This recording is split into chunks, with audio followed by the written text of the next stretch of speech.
Welcome to the video, everyone. Here we're going to be talking about the chain rule. So if you have a function within another function, the derivative of that is going to be the derivative of the outside function evaluated at the inside function times the derivative of the inside function. So we'll do an example and hopefully that will make more sense. So here's the first example. F of x equals 2x plus 3 to the fourth power. Well, our outside function here would be the fourth power, so we can go ahead and take the derivative of that outside piece. So here we can just apply the power rule, which will give us a 4 out front times, and then we'll leave this inside part alone, so 2x plus 3, and then it will be to the third power, because we have to subtract 1 from the power. And we're not done yet. We have to multiply by the derivative of the inside piece there, 2x plus 3, which the derivative is just 2. And then we can simplify this. If we multiply 2 and 4 together, we get 8 times 2x plus 3 cubed.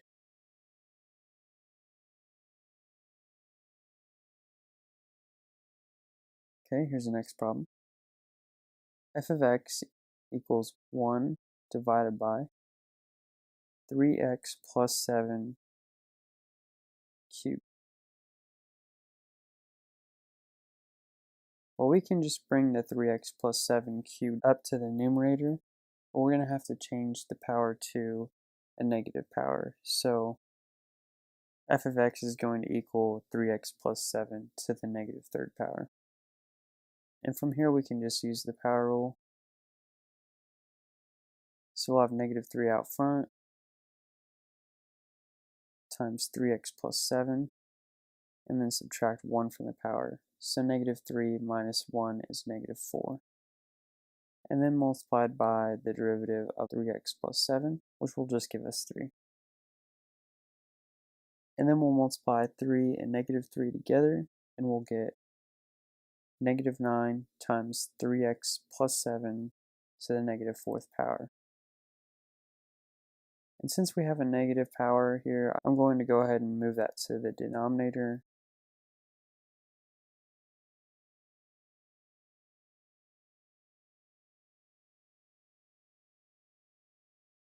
That will give us negative 9 divided by 3x plus 7 to the fourth power.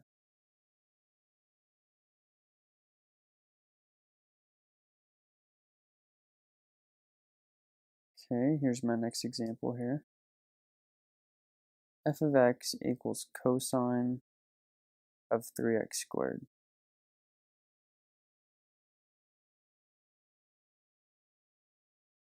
So we'll take the derivative of the outside function, cosine, which is negative sine, and then we'll leave the middle piece alone, so 3x squared, and then multiply by the derivative of that inside piece. So the derivative of 3x squared is 6x. Okay, and we'll multiply the negative 1 and the 6x together. So our derivative is going to equal negative 6x sine of 3x squared.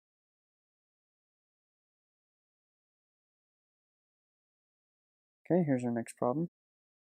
F of x equals sine of 1 minus x.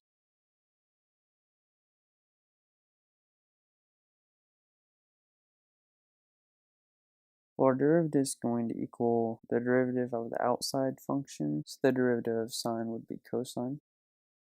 And then we'll leave 1 minus x alone, and then times the derivative of the inside piece there, which is just negative 1. So our derivative is going to equal negative cosine of 1 minus x.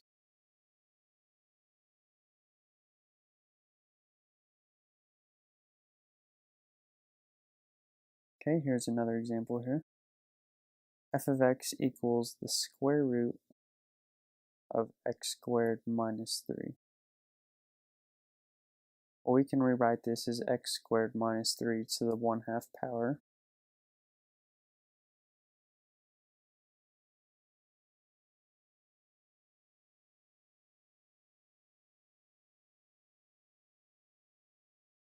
And then from here we can go ahead and use the power rule. So we'll bring the power down and multiply it by 1, which will give us 1/2 times, and then we'll leave the middle part alone, x squared minus 3, and then subtract 1 from the power. So 1/2 minus 1 is negative 1/2, and multiply it by the derivative of the inside function, x squared minus 3, which is just 2x.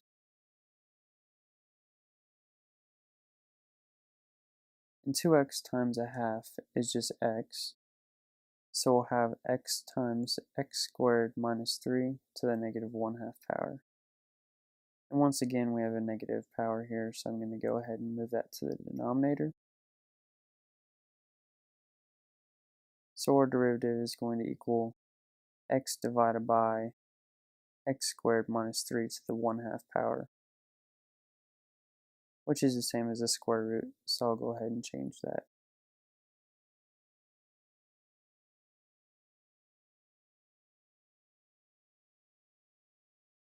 Okay, here's another example.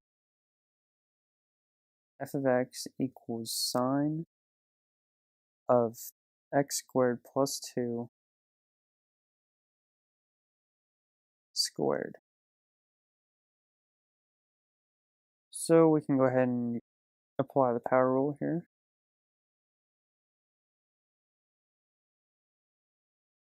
So we'll multiply by 2 out front and then keep everything else the same. So sine of x squared plus 2, and then we'll bring the power down by 1, so 2 minus 1 is 1.